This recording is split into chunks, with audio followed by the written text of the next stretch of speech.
Sommes au samedi 11 décembre 2021. L'émission Encabert sera aujourd'hui en français exceptionnellement parce que nous avons un invité qui parle français. Il s'agit de l'honorable Thomas Gassiou. Il est député français de la majorité. Et nous allons parler de Barkhane.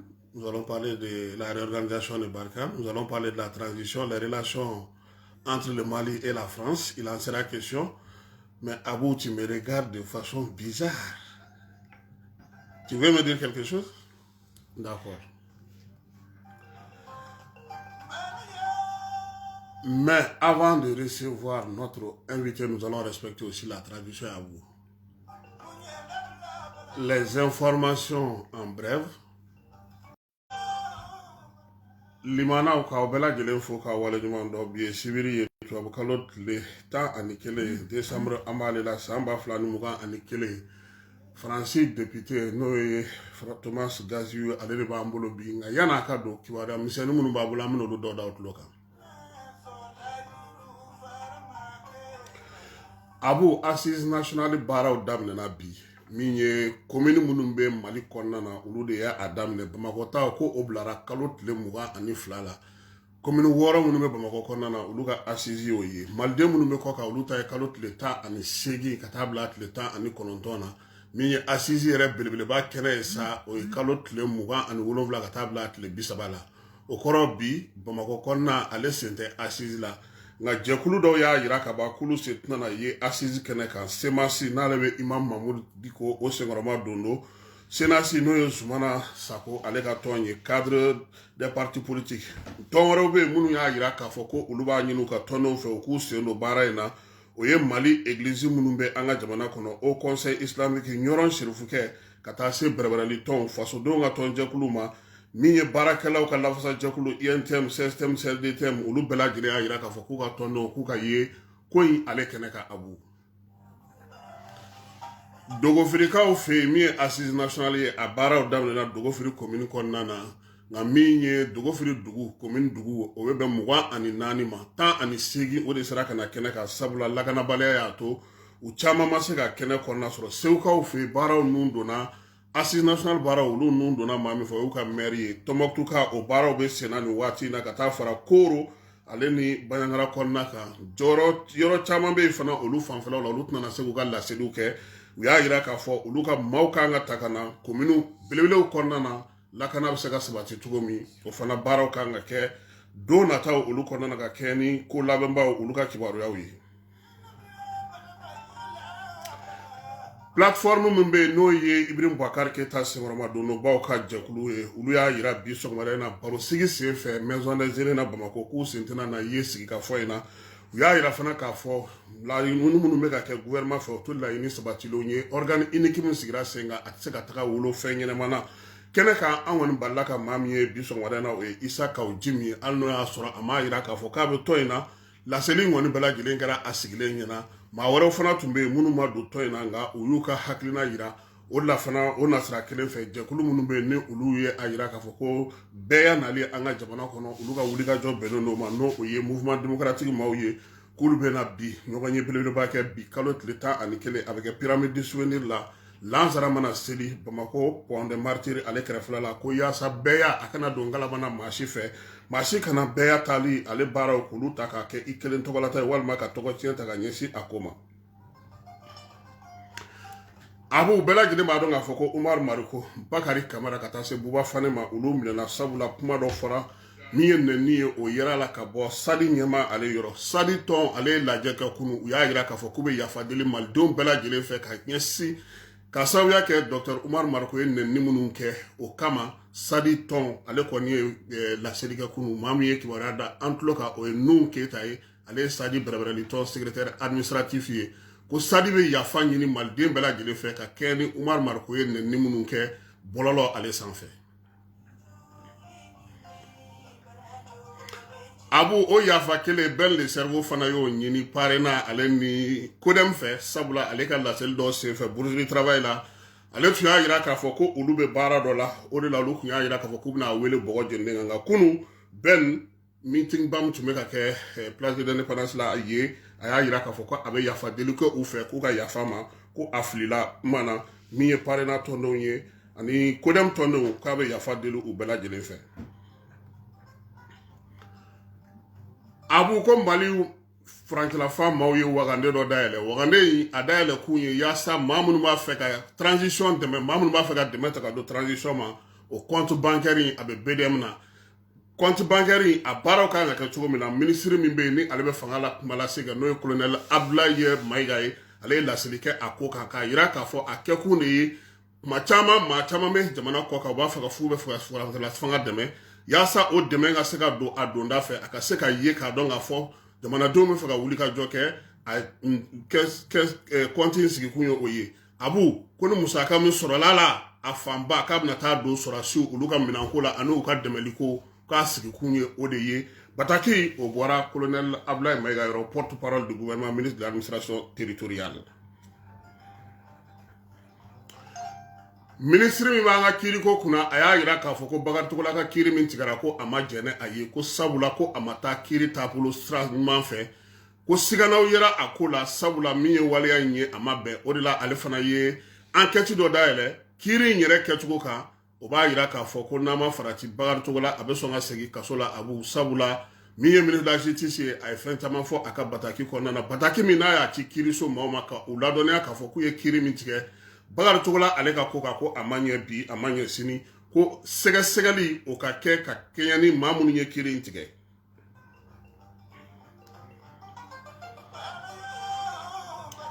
aya a ye dɔɔnin sɔrɔ bi dɛ bari de an ka kɔntine na an ka tubabukɛ to ye a tɛ tubabukɛ lamɛn dɔɔnin sinon Tombouctou denmisɛnninw olu fana sigilen don cogo min na nin waati na olu ma sɔn fiyewu olu kɛlen don ka muruti boloda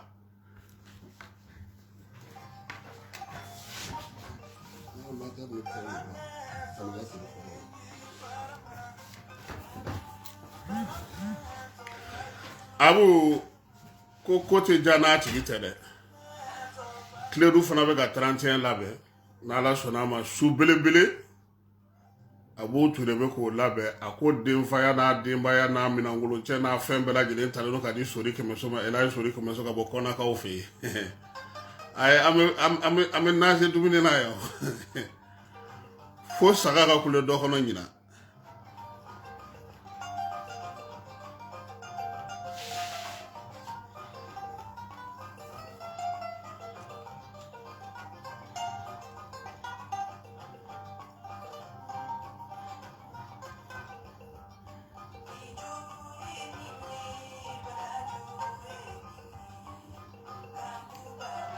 abo maa minnu sɔgɔlen don a la an b'a fɔ yen k'u bɛ Kiledu sanfɛ sɔɔni sisan an bɛna na babu ale yɛlɛma tubabukan na k'a sabuya kɛ an ka maa welelen ale ye député français ye ale bɔra Faransi ka na min ye maa welelen ye fana a yɛrɛ bɛ an ka jamana kɔnɔna na nin waati in na munumunu salo la munumunu salo min na fana a yɛrɛ y'a jira k'a fɔ ko n'a nana kalo 6 nin kɔfɛ a na bamanankan dege ka se ka o fɔ nin ye Faransi ambassade maaw olu dalen don a kan olu faralen don a kan ka na an ka studio kɔnɔna na an bɛna ale bisimila sisan Kiba Jalo ale taara a nɔfɛ ka na o babu an bɛna a daminɛ sɔɔni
Mesdames et messieurs, merci de renouveler votre confiance en la 101.2. Comme on l'avait annoncé, aujourd'hui nous recevons sur ce plateau dans l'émission Ankabin Thomas Gazguiou. Il est député français, il a un séjour actuellement à Bamako. Pour parler un peu de notre invité, on peut dire qu'il est élu conseiller municipal dès 2008, puis maire de la commune en 2014. Il prend alors les responsabilités dans plusieurs structures internes communautaires.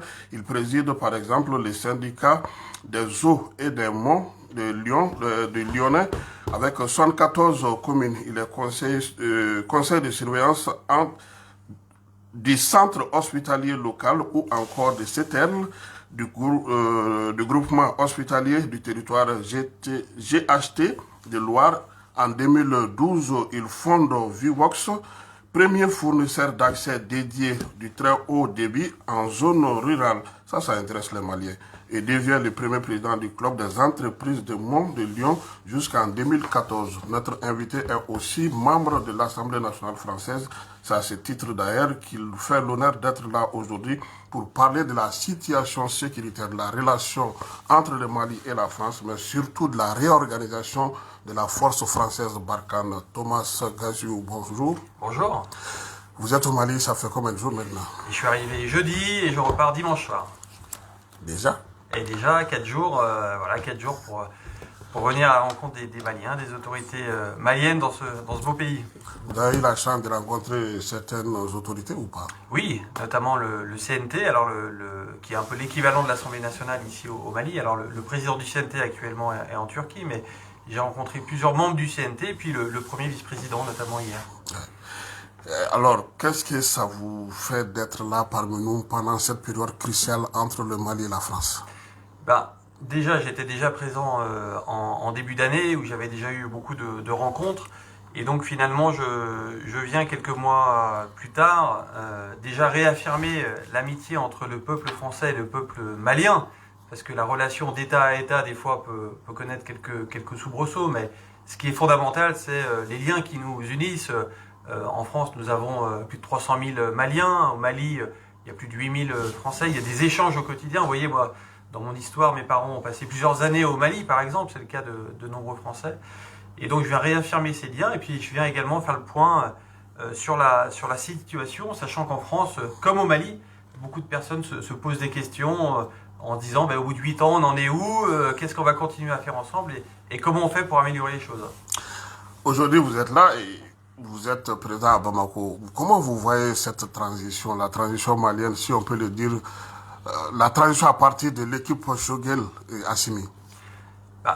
La transition, écoutez, nous ce qui nous intéresse, c'est surtout les résultats et ce qu'on fait ensemble. Concernant la transition, c'est essentiellement une histoire qui concerne le peuple malien et la CEDEAO. Hein. Vous savez que suite au coup d'État à l'été 2020, la CEDEAO est intervenue. Suite à des consultations populaires, une charte de la transition a été déterminée.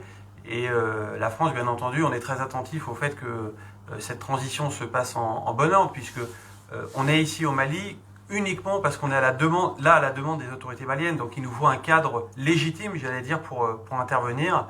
Et donc voilà, on attend un peu ce qui ressortira dans les prochains jours de la relation entre la CEDEAO et les autorités maliennes, en espérant que ce cadre soit éclairci. La France et la Mali aujourd'hui, est-ce que ça va selon vous? Vu de loin, vu de près? Alors, moi, ce que je constate, c'est que la relation de terrain, elle se passe extrêmement bien. Que ce soit de terrain, c'est-à-dire entre les militaires. Récemment, il y a eu par exemple le transfert des bases de Kidal et de Tessalit. L'accord est parfait, tout a été planifié. Je pense que les militaires maliens sont extrêmement satisfaits de leur collaboration avec les militaires français. Mais il y a également des collaborations sur le plan culturel, en matière de développement. Hein. La France, chaque année, à travers l'AFD, la France, chaque année, elle investit 100 millions d'euros pour construire des routes, des écoles, renforcer le système de santé. J'ai beaucoup d'exemples, si vous voulez, on pourrait y revenir. Et donc l'ensemble des opérationnels de terrain se disent satisfaits de cette collaboration. Et pour les Français, c'est également très riche de venir travailler avec les Maliens et puis échanger ensemble sur la meilleure manière de le côté faire. politique. Et même les militaires, moi souvent français, me disent mais les Maliens ce sont des frères d'armes, on travaille ensemble on a le même ennemi djihadiste. Et voilà. Alors, côté politique, les choses sont bien entendu beaucoup plus nuancées, puisque la relation d'État à État au plus haut niveau connaît quelques soubresauts. Et parfois, on a même du mal au niveau politique à avoir des interlocuteurs disponibles. C'est-à-dire, vous voulez dire que le gouvernement actuel n'est pas réceptif de vos demandes? Par exemple,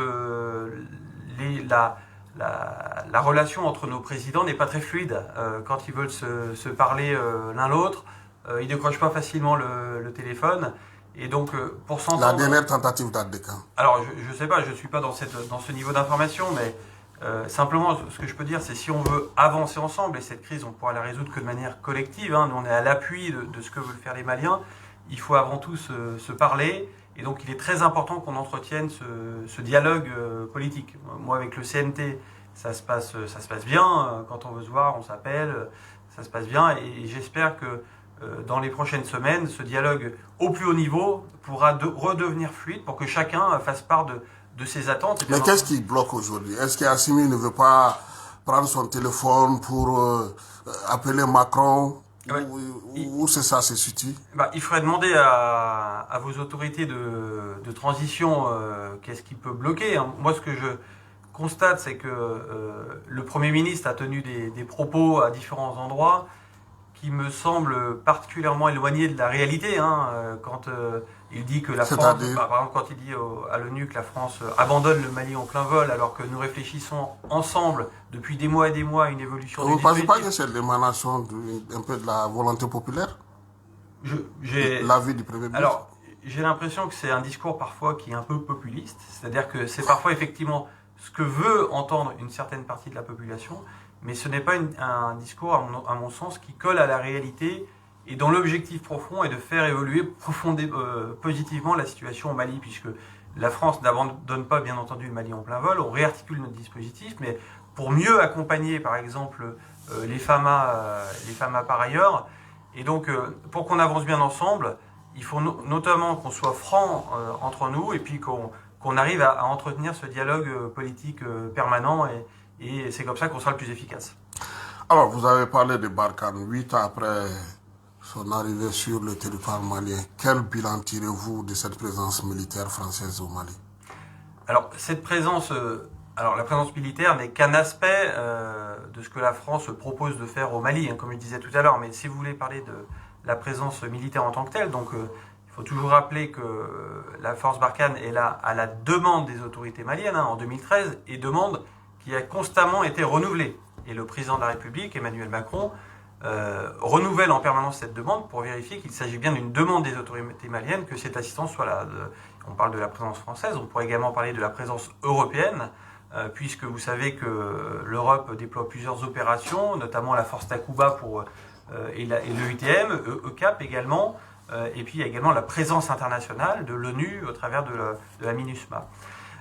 Je pense qu'on peut partager ensemble que ce bilan, il est déjà positif, dans le sens où que serait le Mali aujourd'hui s'il n'y avait pas eu d'intervention militaire internationale? Est-ce qu'on pourrait ici, nous, tous les deux, se parler à Bamako librement, ou est-ce qu'on serait ici sous une autorité djihadiste? Donc le premier bilan, je crois, c'est d'avoir empêché un basculement total du Mali sous un enfer djihadiste, comme on avait pu le connaître en 2012-2013 au nord du Mali. Et je crois qu'on a tous en tête ce qui se passait notamment à Tombouctou ou ailleurs, quand les djihadistes étaient là en maître des lieux. Donc je pense que le premier bilan, c'est ça. Mais bien entendu, ce bilan, il n'est pas suffisant. On sait qu'il y a encore de gros problèmes sécuritaires au Mali. Encore, il y a une semaine, dans le centre du Mali, il y a eu une attaque terrible qui a causé la mort de 30 civils, sur une zone où Barkhane n'est pas, puisque les autorités maliennes n'ont pas souhaité que Barkhane soit présente au centre. Mais on voit que le niveau sécuritaire n'est pas bon. Et je pense qu'il faut que chacun s'interroge sur les responsabilités. Mais est-ce que ce n'est pas la conséquence de la présence de Barkhane aussi? Le fait que ça s'étend sur d'autres régions du pays. Alors, pour ma part... Parce que les djihadistes sont jusqu'à Sikasso, à Kaï, vers la frontière avec le Sénégal. Je pense qu'au contraire, si Barkhane n'était pas là, les djihadistes seraient sans doute beaucoup plus loin, puisque Barkhane a considérablement désorganisé les réseaux djihadistes. On a quand même tué le chef de Al-Qaïda au Maghreb islamique, Drukdel. On a également tué le numéro 1, le numéro 2, le numéro 3 de l'EJS encore récemment. Et on apporte un appui décisif. Mais les Maliens ne voient pas ces preuves-là. Quand on dit Barkhane a fait telle intervention, Barkhane a fait ceci, ce qu'on entend est plus que ce qu'on voit. Le concret, on ne voit pas le concret. Alors, je pense que, si je peux me permettre, vous parlez des Maliens de Bamako, mais allez un peu plus au nord et demandez à la population locale ce que serait leur vie si Barkhane n'était pas là. Je peux comprendre qu'à Bamako, effectivement, on ait parfois un sentiment de sécurité, on n'est pas au quotidien avec Barkhane, mais je peux vous assurer que plus au nord, dans le pays, dans la région des trois frontières, les gens voient concrètement ce que Barkhane fait et quelle serait leur situation si Barkhane n'était pas là. Donc je suis bien d'accord avec vous sur le fait qu'au bout de 8 ans, le bilan est globalement mitigé, mais je pense qu'il faut s'interroger sur la responsabilité des uns et des autres. Ça fait 8 ans qu'on fait des efforts pour essayer de mieux former l'armée malienne. Effectivement, le niveau opérationnel des FAMA est bon, les FAMA sont très engagés, mais leur niveau opérationnel n'est pas encore suffisant pour faire face seul à l'adversaire djihadiste. Et donc on espère qu'il y a une véritable prise de conscience au niveau des autorités maliennes de ça et que chacun puisse faire son chemin et assumer sa part de responsabilité. Et c'est pour cela que la France va faire les retraits ou bien vous allez changer le fusil de prouver c'est une réorganisation. Parce qu'on voit que vous êtes en train d'abandonner vos postes. Il n'a jamais été question de retrait. Aujourd'hui, c'est un redéploiement du dispositif. Vous savez, ça fait des années qu'on était présent dans des bases à l'extrême nord. Quand je dis l'extrême nord, c'est Tessalit. Vous regardez sur la carte, j'y suis allé moi-même à Tessalit. C'est à quelques dizaines de kilomètres de la frontière algérienne. Je pense à Kidal, je pense à Tombouctou. Et finalement, on s'était installé dans ces bases à la demande des autorités maliennes sans vraiment constater une forte volonté de l'État malien de redéployer l'État sur ces zones. Et donc nous, ce qu'on dit, et ce qui a été concerté pendant des mois, c'est de dire, écoutez, nous on est sur place, on ne constate pas une forte volonté de revenir, donc on vous propose de vous remettre les clés de ces bases, c'est ce qui est en train de se passer, ça se passe très bien, et nous on se reconcentre en appui de ce qu'on peut vous aider. Et par exemple, pour vous donner un chiffre, vous savez, on intervient au sol, on intervient dans les airs. Au mois de novembre, 50% des sorties des avions français ont été faits au profit direct des FAMA. Pas pour les forces françaises, pour les forces maliennes. On a formé des guideurs au sol qui sont en mesure de communiquer avec les avions pour commander des frappes. Et donc aujourd'hui, on est en plein soutien des forces armées maliennes. Vous avez dit c'est une réorganisation. Pourquoi ne pas expliquer? Parce que c'est là où le Premier ministre ne comprend pas. Il a dit qu'il constate que vous êtes en train de prendre des initiatives sans associer. Ou c'est au niveau opérationnel et le niveau politique n'est pas informé. Moi, c'est le problème à ce niveau que les Maliens ne comprennent pas surtout. Je pense que le Premier ministre, c'est pas qu'il comprend pas, à mon sens, avec tout le respect que je lui dois, bien sûr, c'est qu'il feint de ne pas comprendre. Mais en réalité, il comprend très bien les choses. Ça fait des mois que la discussion a lieu à très haut niveau entre les autorités françaises et maliennes.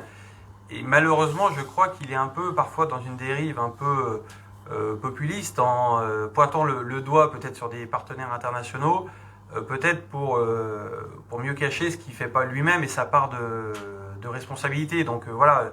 Et par ailleurs, je veux bien reconnaître que sans doute la France, on ne communique pas sans doute assez bien sur quels sont nos objectifs, qu'est-ce qu'on fait. Et c'est d'ailleurs une des raisons de ma présence aujourd'hui avec vous, c'est d'essayer d'être beaucoup plus clair sur quels sont nos objectifs et comment on peut vous aider. Aujourd'hui, on voit quand même que Barkhane, selon vous, est dans une réorganisation. À terme, est-ce qu'il y a des moments où Barkhane ne sera plus sur le territoire malien? Barkhane sera sur le territoire malien tant que ce sera nécessaire et tant que les autorités maliennes en feront la demande. Par contre, pour être présent, il nous faut un cadre légitime. C'est pour ça qu'on attend beaucoup de la discussion entre la CEDEAO, les chefs d'État de l'Ouest africain, et le Mali, pour qu'un nouveau cadre soit fixé, cadre également qui découlera sans doute des ANR qui sont organisés d'ici cette fin d'année. Et ensuite, l'évolution de Barkhane se fera en concertation à la fois avec les autorités sahéliennes et les Européens, et pour qu'on puisse partager une stratégie commune. La stratégie commune, ça sera avec G5 Sahel, le G5 Sahel, ou ça sera uniquement entre les pays des trois frontières? Le G5 Sahel, c'est très important parce qu'on ne peut pas avoir une stratégie différente de part et d'autre de la frontière. Donc le G5 Sahel, ça permet à l'ensemble des pays sahéliens de partager une stratégie commune. Donc je pense qu'il faut continuer à encourager cette initiative-là qui a beaucoup fait progresser les armées sahéliennes. Il y a même, je ne sais pas si vous le savez, des centres de formation Par exemple, j'étais allé à Nouakchott l'an dernier, il y a le centre de formation des officiers sahéliens, et notamment il y avait beaucoup d'officiers maliens qui se formaient aux côtés de leurs partenaires sahéliens. Je rappelle à nos auditeurs qui suivent l'émission En Cabin, ça veut dire l'entente. Nous recevons aujourd'hui le député français Thomas Gaziou. Il est là dans une mission au Mali. Il a déjà rencontré certaines de ses homologues au niveau du CNT. Ce convoi qui a quitté la France pour venir au Mali en passant par le Burkina et le Niger qui a été confronté à des problèmes, c'est dans le cadre de la réorganisation ou du renforcement des Barkhane? Non, pas du tout. Ce convoi, ça doit être au moins il y en a déjà plus de 10 qui sont passés depuis 2013. Ce sont des convois logistiques qui sont régulièrement organisés, puisque vous savez comme moi que le Mali est un pays qui est enclavé, il n'y a pas d'accès à la mer, et donc pour venir au Mali, étant donné qu'on ne peut pas tout faire passer par avion, on est obligé d'avoir des convois logistiques au sol qui se passent habituellement dans de très bonnes conditions. Et effectivement, le dernier a connu quelques hostilités sur la route qui sont quelque chose de tout à fait nouveau. C'est-à-dire, est-ce que d'habitude, quand vous passez, les autorités de ces zones-là sont informées et qu'ils savent ce qui se trouve dans les véhicules qui arrivent au Mali? Voilà, les autorités... Parce qu'on a vu que certaines populations étaient très hostiles. Ils ne voulaient même pas que ces véhicules restent sur leur territoire. Ouais, alors les autorités non seulement sont informées, mais donnent leur accord pour que le convoi passe. Bien entendu, la France ne se permet pas de passer dans le moindre pays sans que les autorités de ce pays donnent l'accord à la France pour passer. Ensuite, ce que je trouve d'assez particulier, et là où il faut qu'on s'interroge, c'est que les populations qui se sont opposées, alors c'est une petite minorité, mais très regroupée, étaient persuadées que la France transportait parfois des armes pour les groupes armés terroristes, alors que, au contraire, nous on combat les groupes terroristes. C'était pas des armes ou c'était quoi? Il y avait dans les convois, il y a des véhicules. Je sais pas si vous avez vu, il y avait même un véhicule de pompiers. Il y a des ravitaillements médicaux. Il y a de la nourriture. Il y a tout ce qui, vous savez, nous on a 5000 hommes au Mali. Ces 5000 hommes, ils mangent, ils ont besoin d'être soignés, ils ont besoin de transmission pour parler avec leur famille. Donc ces convois, ils viennent ravitailler tous ces hommes qui sont là et tout le soutien qu'on apporte également, soit au FAMA, soit au MINUSMA, etc.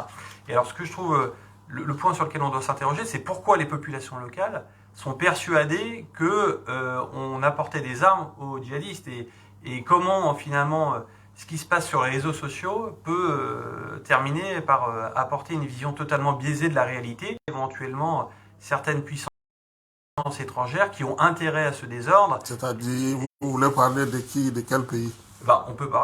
Les autorités françaises ont déjà à plusieurs reprises mentionné la Russie, hein, qui de manière maintenant publique, c'est admis que la Russie tente souvent d'agir sur ce qu'on appelle le champ informationnel, soit à l'occasion d'élections qui sont organisées dans des pays démocratiques, ça s'est passé aux États-Unis, ça s'est passé en France, ou soit dans des pays sur lesquels ils peuvent considérer qu'ils sont des intérêts. Vous savez, en Russie, il y a des centaines de personnes qui sont derrière leur ordinateur, qui sont payées tous les jours pour agir sur les réseaux sociaux et diffuser des fausses informations. C'est ce qu'on appelle des usines à trolls. Est-ce qu'il n'y en a pas aussi en France? Pardon? Est-ce qu'il n'y en a pas en France aussi? En France, le ministère des Armées a tout récemment dévoilé sa doctrine en matière de lutte informationnelle. Donc il y a une réflexion qui est lancée en France. Mais dans tous les cas, ça se fait dans un cadre éthique, ça ne se fait pas pour raconter des mensonges, ça se fait simplement pour mieux expliquer quels sont nos objectifs et nos méthodes. Hein. C'est ce que je vous disais tout à l'heure. Vous savez, en France, on appelait l'armée la grande muette. Hein. C'était les gens qui ne communiquaient pas. Et petit à petit, on se rend compte, du fait de ces événements, qu'il est nécessaire de mieux communiquer sur nos objectifs, nos méthodes, nos résultats, des fois ce qu'on n'arrive pas à faire ou ce qu'on arrive à faire ensemble. Alors, là, ça m'amène à la question de Wagner, parce que pratiquement, il me semble que la France, depuis qu'il y a eu des prémices d'une coopération entre le Mali et la Russie, la France ne voulait pas entendre, la France est contre cette coopération. Ou qu'est-ce qui se passe profondément? Qu'est-ce qui fait que la France ne s'entend pas du tout avec les autorités maliennes actuellement? Alors, vous abordez deux questions, la question de Wagner, la question des autorités maliennes, qui sont, à mon avis, il y a deux sujets qui ne sont pas forcément, enfin, où il y a des points communs, mais des points différents. Concernant Wagner, déjà, pour vous répondre, bien entendu, c'est la responsabilité des autorités maliennes, qui sont tout à fait souveraines, de déterminer avec quel partenaire stratégique elles souhaitent agir. Et les Maliens ont depuis très longtemps une collaboration avec la Russie, et c'est très bien. Des militaires russes sont formés en Russie, c'est très bien. Les Maliens achètent des hélicoptères russes, c'est très bien. Tout ça renforce la capacité des armées maliennes, et donc c'est très bien parce que peut-être qu'on espère tous qu'un jour les FAMA sont en mesure de tenir tête aux djihadistes et de ramener la sécurité dans le pays. Mais si ce partenariat avec la Russie est une bonne chose, la France effectivement est très réservée sur le recours à des sociétés de mercenaires, puisqu'on a constaté dans d'autres pays de quoi ils étaient capables. Vous allez voir en Libye. Vous venez de la Centrafrique, vous savez quelque chose? Bien sûr, en Centrafrique, regardez les exactions qui ont été parfaitement documentées. Regardez comment Wagner met petit à petit la main sur l'État centrafricain, intervient même sur la perception de l'argent des douanes. Parce que vous savez, quand Wagner vient, c'est pas gratuit, hein, il faut payer. Hein, et donc, soit l'État est en mesure de payer. Si à un moment donné, l'État n'est plus en mesure de payer, Wagner va se payer directement en gérant directement les douanes. Et les États... Ils font des prélèvements directs? Allez voir ce qui se passe en Centrafrique. Effectivement, Wagner a mis la main notamment sur les douanes centrafricaines pour, effectivement, au-delà de l'accès aux mines, au-delà du paiement de l'accès de l'État centrafricain, percevoir des États en direct. Et moi, je sais que les Maliens... Mais qu'est-ce qui prouve à la France que c'est Wagner qui va venir au Mali? Ah, mais nous, on a simplement... eu des informations que des discussions étaient engagées. Et donc, encore une fois, aux Maliens de faire leur choix. Nous, on dit simplement que c'est très difficilement compatible avec notre présence. Et je sais que les Maliens sont extrêmement attachés à leur souveraineté. Et il n'y a rien de pire pour perdre sa souveraineté que de confier les clés à une société de mercenaires qui ne vise que l'enrichissement. Hein. Je rappelle que la France...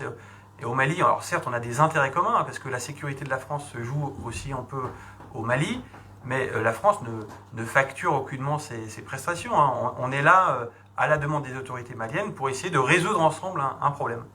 Mais pourquoi aussi c'est le Mali, celle qui intéresse la France? Il y a d'autres pays qui sont dans les mêmes difficultés en Afrique de l'Ouest ici. Ah, mais nous, on aide les pays qui en font la demande. Hein. Il y a 10 ans, on était présent en Côte d'Ivoire parce qu'il y avait des graves troubles en Côte d'Ivoire.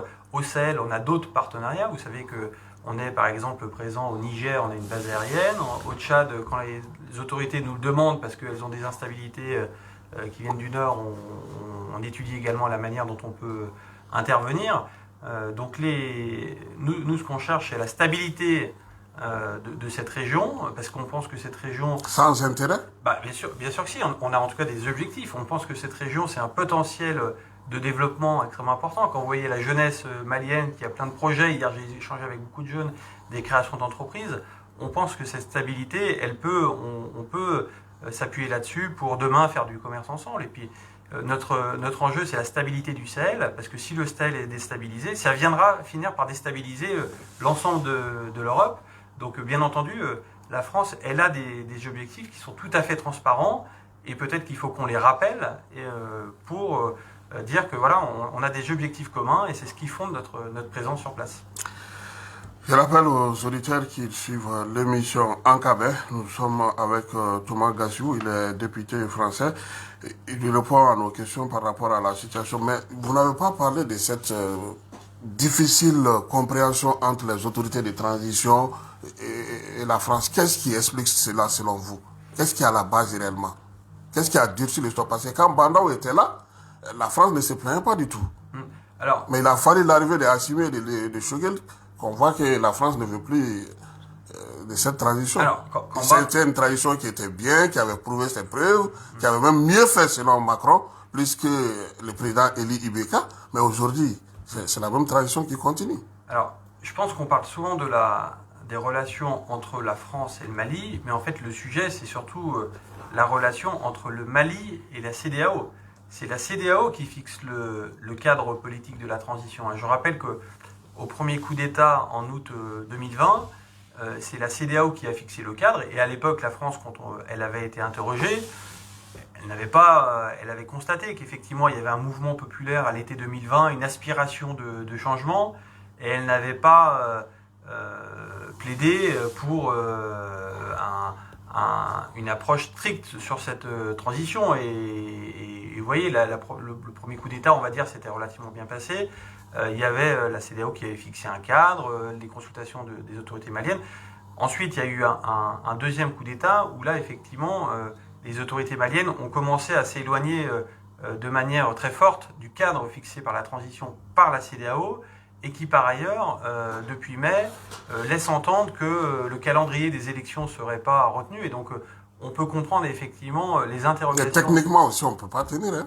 Ah ben, on peut pas, ça sera difficile dans 2 mois d'organiser des élections au Mali. C'est sûr que quand on s'y prépare pas, ça ne peut pas fonctionner. Mais quels efforts ont été faits depuis mai 2020 pour préparer ces élections? Effectivement, quand on est à la veille, en 2 mois, objectivement, c'est difficile. Et voilà. Et donc, je ne cherche pas à porter un regard. Encore une fois, c'est une relation qui concerne la CEDEAO et les Maliens.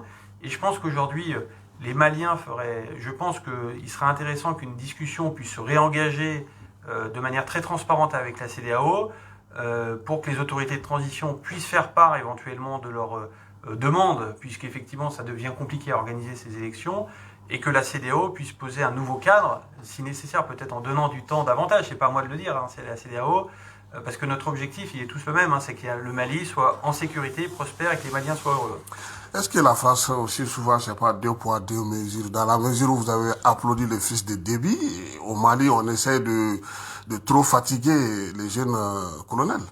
Je pense que personne n'a applaudi le fils de Déby. Au Tchad, Macron était à l'investiture. Macron a été invité à l'investiture, il y allait, mais il y allait en reposant un cadre ferme sur ce qui était demandé, là encore, par les organisations africaines, c'est-à-dire une transition. Mais je rappelle que ce coup d'État, cette transition, au Tchad, était fondée sur le décès du président Déby qui a été tué au combat, et que l'ordre constitutionnel prévoyait que ce soit le président de l'Assemblée nationale qui prenne le relais, et le président de l'Assemblée nationale ne voulait pas prendre le relais. Donc on a été dans une situation tout à fait nouvelle qui a abouti à cela. C'était un premier coup d'État, entre guillemets, au Tchad, si on peut appeler ça ainsi. Je rappelle que lors du premier coup d'État au Mali, la position a été tout à fait clémente. Donc il n'y a pas 2 poids, 2 mesures. Il y a eu exactement la même approche sur les 2 situations. Et ce qui compte aujourd'hui, c'est pas tellement où on en est, c'est où on va. Et donc, encore une fois, il faut que les autorités maliennes, je pense, avec les CAO, aient cette discussion franche pour aboutir en quoi faisant, par exemple, selon vous?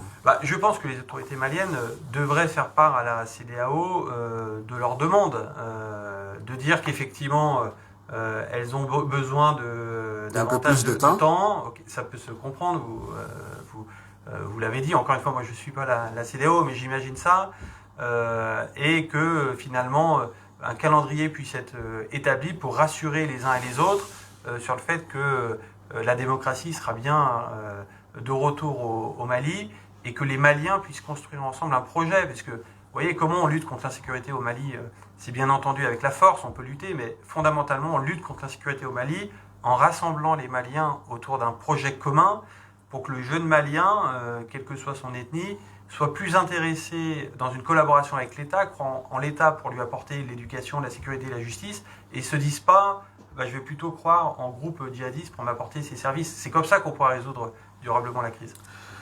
On vous remercie surtout d'être venu, mais nous allons vous permettre de souffler un peu en musique avant de revenir avec les questions des auditeurs. C'est la deuxième partie de cette émission. Très bien.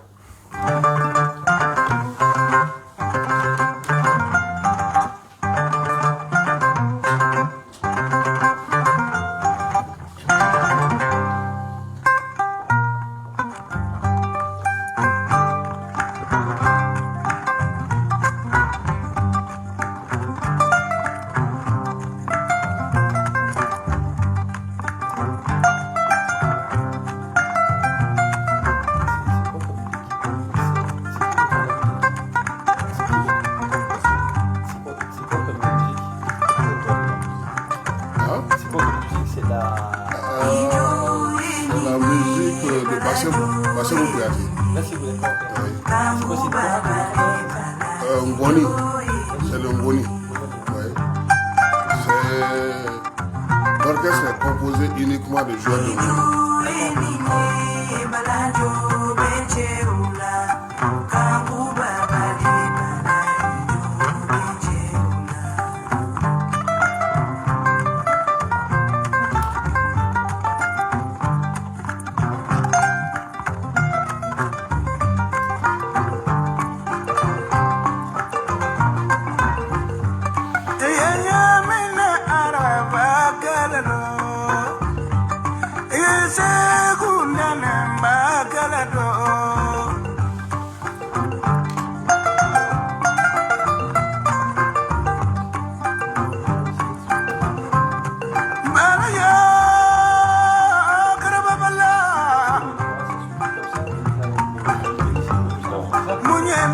Vous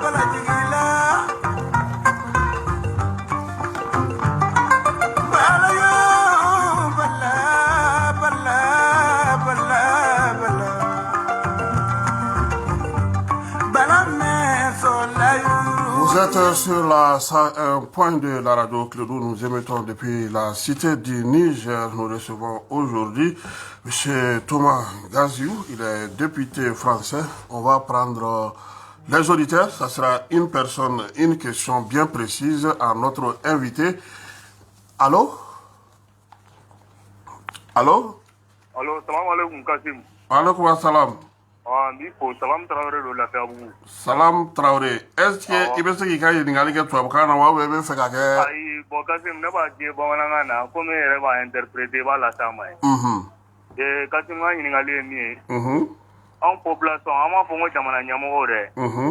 En population, on m'a gagné ma belle go français gata. Ali di français, mais là, on est donné en pays. Voilà, donc on avait fait un Ali di ndaro wa hakila emuyo kola kwa kapokuta kalama wa kalama re aya la inu to gata. D'accord. Ali bu desele no gata, donc desele no gata kuminga wonya fa yana kwa. Lui, sa question, c'est par rapport au convoi. Il dit, malgré le fait que la France se prépare à partir ou à se réorganiser, mais il constate toujours que des armes arrivent au Mali, alors que la population malienne demande à la France de partir.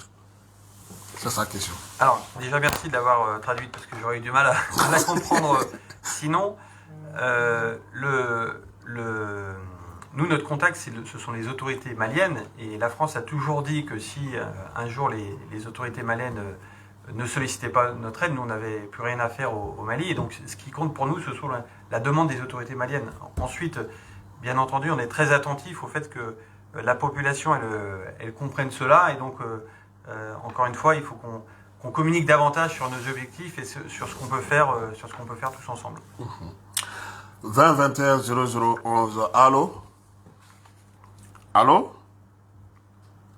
Allô? Allô? Allô?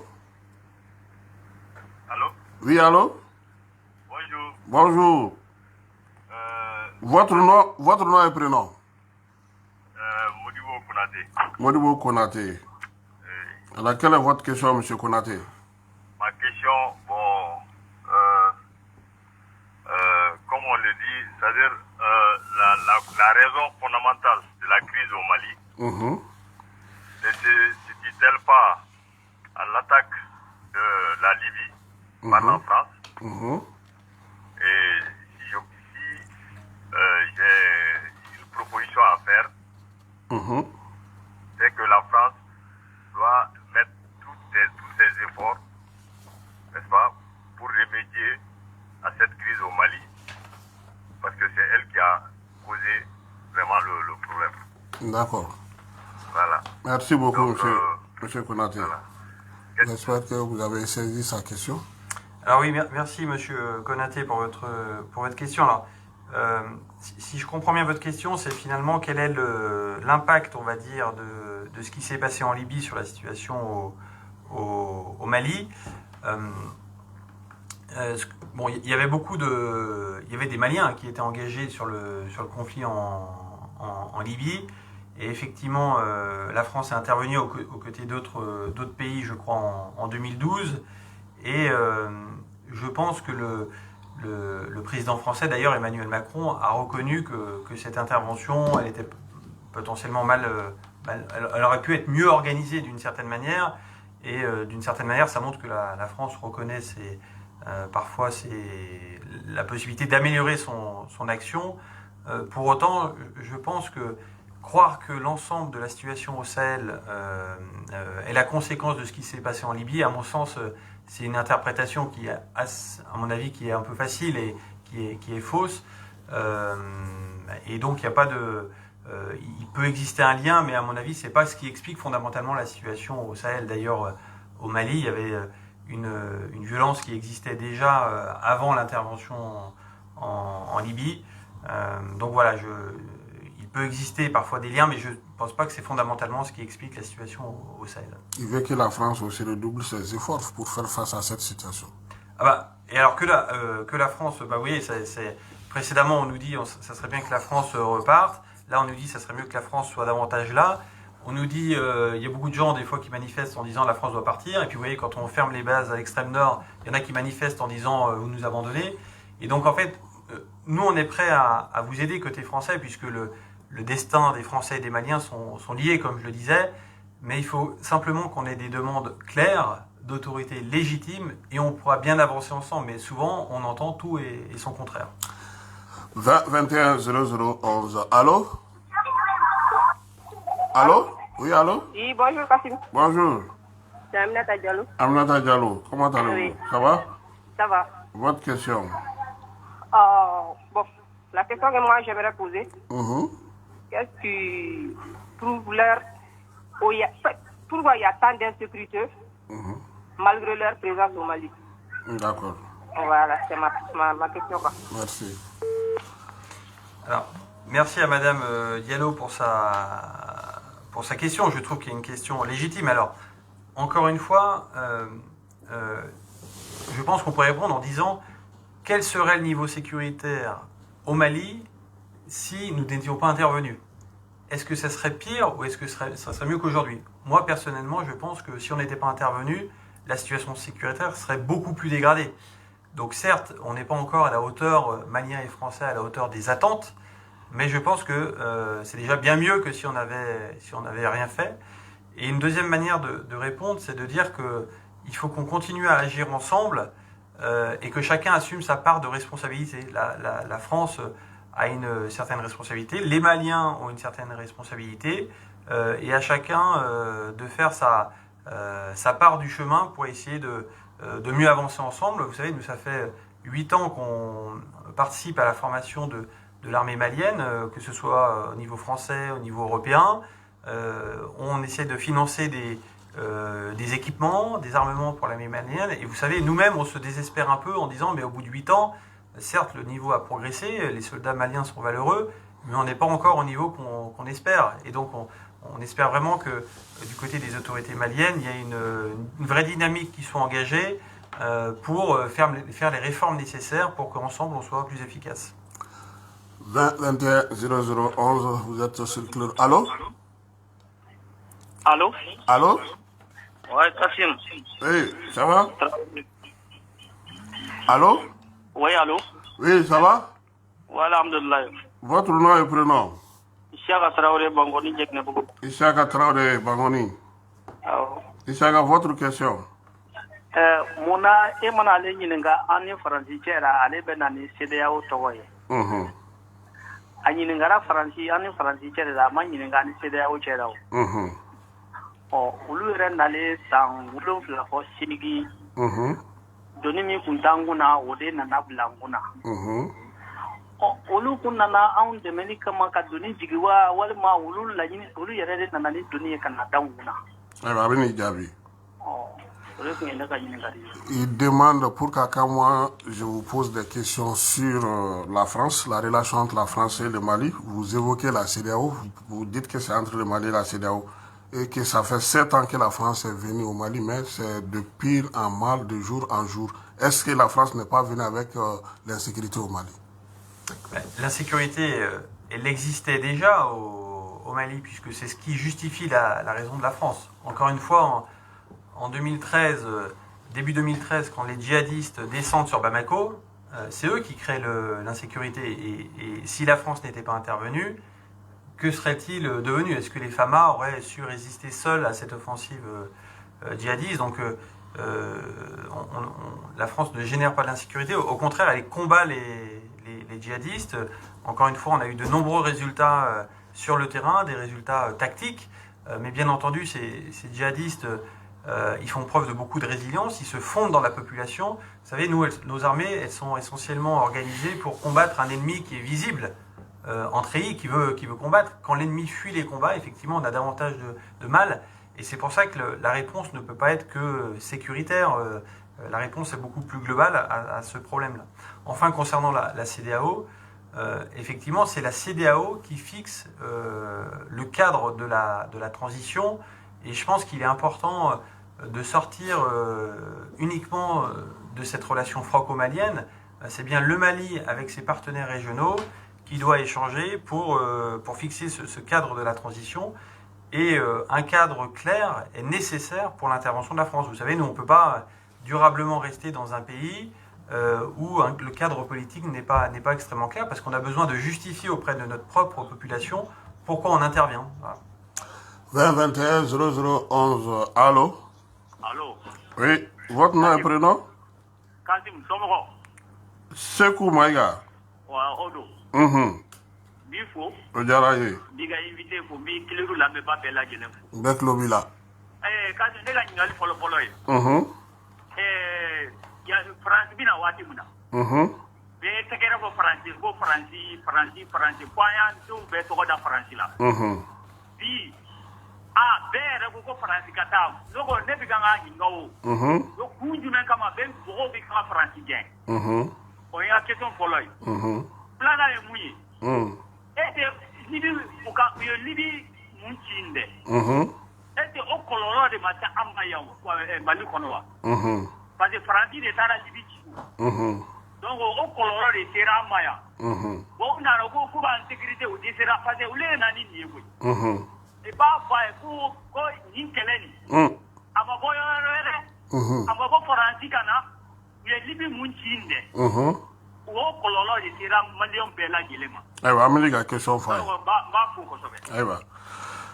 lui, il dit que quand la France venait, elle était applaudie au Mali, et certains même ont baptisé leur enfant au nom de Hollande et de Damien Boitier et autres, mais qu'aujourd'hui, cette même France est contestée. Qu'est-ce qui explique cela?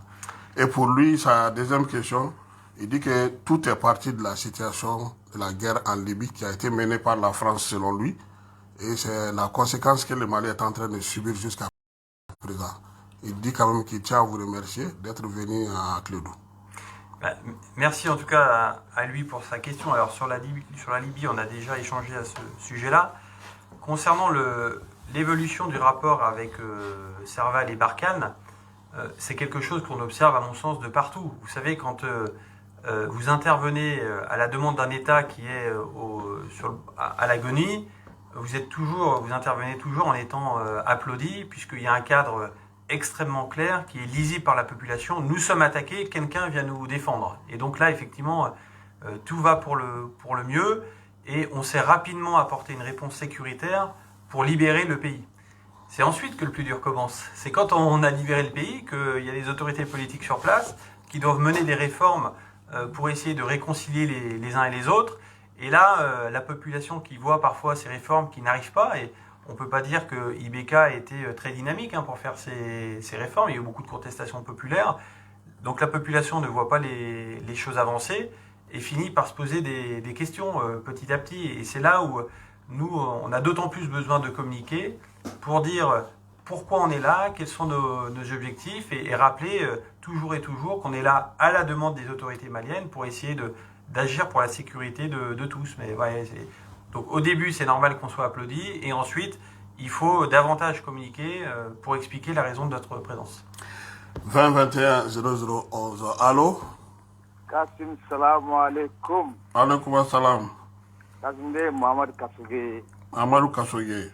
Qu'on est honorable Thomas. Comment vous concevez? Aya, honorable Lobila. Qu'on est honorable Ninga Bamanakanela. Vous n'allez pas. On est quel est d'assez pour Kidal. On sait les Kidal qui datent de là. Wimbe Kidal Konauga ou Nyako, on y est. On m'a de famille à quoi. Kidal Bulgare Halbi Mali, autorité, il faut être Kidal. Vous ne payez. Donc, quel est bien à Nyako, nous sommes bon. Allez, aller au Malika, français, Bagan, Internet, et la tala, Mounela ou Bulgare Kidalier. Aïwa, Amna Afayana. Il dit qu'il s'appelle Mamoud Kassoge. Il remercie vous en tant qu'honorable député d'être venu au Mali. Mais lui, il veut savoir pourquoi la France, lors de l'intervention, a bloqué l'armée malienne aux portes de Kidal. Et jusqu'à présent, la situation à Kidal est bloquée. Le Mali n'a aucune autorité là-bas. Qu'est-ce qui se cache à Kidal et que la France ne veut pas que les Maliens soient au courant? Alors, vous voyez, on parlait de la Libye, on parle maintenant de Kidal, on va dire sur des choses qui ont bientôt 10 ans. Et je trouve que, si je peux me permettre, dans le débat malien, ces questions existent toujours, alors qu'elles ne sont plus du tout, à mon avis, représentatives de ce qui se passe au Mali. Aujourd'hui, au Mali, me semble-t-il, l'insécurité, elle est davantage dans les 3 frontières, dans le centre, quand on regarde les victimes. Elle n'est plus du tout sur ces zones-là. Enfin, on l'a bien vu encore récemment avec la tuerie d'une trentaine de personnes. Bon, voilà, mais je veux bien essayer quand même de répondre sur la question de... Je veux savoir pourquoi l'armée française n'a pas laissé l'armée malienne aller à Kidal. Non, mais c'est une question tout à fait légitime. Alors moi, en 2013, je n'étais pas élu, mais ce que je comprends de la situation, c'est que la France a été appelée au Mali pour lutter contre les djihadistes.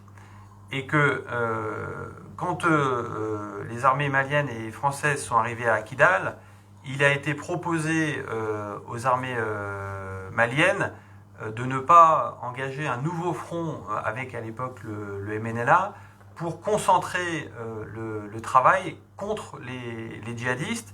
Mais bien entendu, ensuite, il y a un dialogue qui a eu lieu avec le MNLA. Je crois que c'était l'accord de Ouagadougou, simplement en juin 2013, c'était simplement quelques mois plus tard. Et dès que cet accord politique a eu lieu, bien entendu, la France et les FAMA ont pu rentrer à Kidal. Et depuis, la France met tous les moyens dont elle dispose pour accompagner les FAMA à Kidal. Et d'ailleurs, en ce moment, il y a un bataillon reconstitué. La France a fait beaucoup d'efforts pour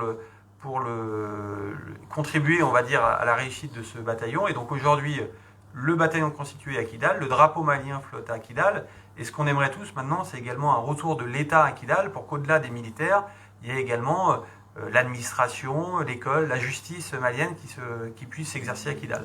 Lui, il voulait savoir pourquoi la France a bloqué les femmes aux portes de Kidal, à la porte de Kidal. Ce que je vous ai dit, on n'a pas bloqué, à mon sens, on a demandé aux Maliens, avant d'engager le combat, de laisser une chance à la discussion avec le MNLA. Cette discussion a eu lieu, c'était l'accord de Ouagadougou, et ensuite tout le monde a pu rentrer, puisque notre ennemi, en tout cas pourquoi on a été appelé, nous c'est pour lutter contre les djihadistes, c'est pas pour résoudre les problèmes internes du Mali, et donc on préférait que cette discussion ait lieu pour qu'on se concentre sur le combat contre les djihadistes. On prend un dernier auditeur. 20 21 0011. Allô? Allô, bonjour. Bonjour. Votre nom et prénom? Je m'appelle Ismaël Samake depuis Kalabankoro. Ismaël Samake. Je salue votre invité pour sa grandeur d'accepter de venir débattre sur la radio Clédo en ce moment difficile que nous nous appelons vraiment le néocolonialisme. Vous savez, quand je lui dis quelque chose, ce que le peuple malien veut aujourd'hui, c'est une seule chose. Le Mali veut être indépendant, libre totalement comme en 1960. Vous savez, la France a préparé ce retour-là depuis des années. Alors, c'est après avoir nous proposé, sinon nous obliger à choisir leur option que lui appelle démocratie, qui a vraiment fait que le Mali est retombé dans leurs mains. Donc nous voulons vraiment quitter complètement dans cette situation. Et cela ne peut se faire que vraiment d'expliquer au peuple malien ce qui s'est réellement passé pour que la France a pu revenir au Mali. Quand nous sommes dans une situation où nous sommes obligés de dire que le Mali n'est pas une sous-préfecture de la France. Il a dit beaucoup de choses que je peux contester. Et il parle de démocratie. Ce n'est pas, la démocratie est là depuis la charte de Kouroukanfoua. Ça, c'est plus vieux que tout ce qui se passe aujourd'hui comme démocratie. Donc, ils parlent de leur méthode et non la démocratie. Maintenant, la seule question que j'aimerais lui poser, pourquoi la France ne veut pas que nous soyons indépendants? Pourquoi la France œuvre en ce que le Mali ne soit pas indépendant? C'est ça le véritable problème. C'est ça le véritable problème. Merci. Pourquoi la France ne veut pas que le Mali soit indépendant? Merci Samake, on a pris votre question. Bonne continuation. Merci. C'est le dernier auditeur. Merci beaucoup à votre auditeur pour cette question. Alors moi, je pourrais vous dire, je suis très content d'échanger avec vous parce que ça permet aux uns et aux autres de s'exprimer et de comprendre vraiment ce que pensent les Maliens, et j'espère qu'on pourra continuer ce genre d'échange. Là, par exemple, votre auditeur dit la France ne veut pas l'indépendance du Mali. Enfin, il me semble que c'est tout le contraire. La France n'intervient pas d'elle-même, elle intervient à la demande des autorités maliennes, justement pour renforcer la souveraineté du Mali. Donc je ne comprends pas du tout ce que fait l'intervention de cet auditeur, puisque on déploie des efforts pour renforcer la souveraineté du Mali. Et le président Macron a répété plusieurs fois que si un jour les autorités maliennes ne souhaitaient plus que la France soit présente, bien entendu, la France partirait. On reconnaît pleinement l'autonomie, la souveraineté, l'indépendance du Mali. Mais là, encore une fois, on constate des paradoxes dans les interventions qu'on a. On nous dit parfois, vous êtes trop présent. Parfois, on nous dit, vous êtes davantage présent.